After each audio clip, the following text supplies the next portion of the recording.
In Parshas Shmini and in Parshas Re'eh we learn about not eating chazir. Chazir is referred to davar acher, the other thing, that thing. In Pesachim Daf Gimel Amud Beis we learn that is what it's called, but why can't you say chazir? Chumash Oitzar Harishonim brings from Rabbi Eliyahu Bachor.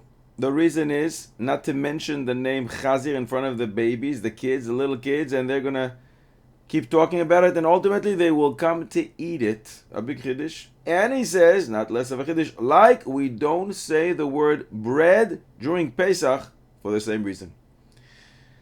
So in some places, the Sefer HaChinuch says the exteriority awakens the interiority. One is affected by his actions. But from what Rabbi Eliyahu Bachor teaches us, we see that one is also affected by what he says. As the pasuk in Mishlei Chaf Aleph Chaf Gimel says, "Shoymer pivu l'shoynoi." Shoymer mitzaros nafshoy, because the nefesh of a person is affected by what he says or what he hears. The Chumash Oitzer Shoni brings more from Rabbi Yosef HaMekane.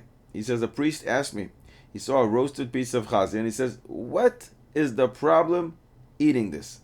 Why does your God care that you will eat it? So he said, I responded and I told him there was a maaseh that a yid made a bet with another friend that his wife will always listen to him no matter what he tells her to do. And he says, let's see. So they go over to his wife and he says to her, take your scarf off. And she does. He says to her, take a cat and put it on your lap. And she did.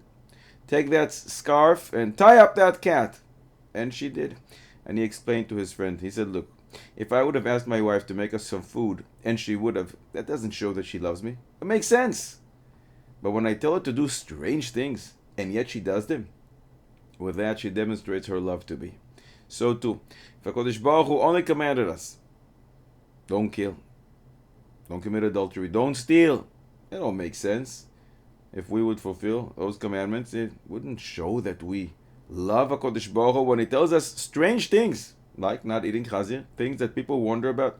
What's wrong with that? What's the benefit of that? And we fulfill them. With that, we show that we love Ribono Shel Olam. As the pasuk in Tehillim says, Hashem Tzadik Yivchan. Hashem tests the Tzadik with as if strange things to see how much the Tzadik loves Hashem.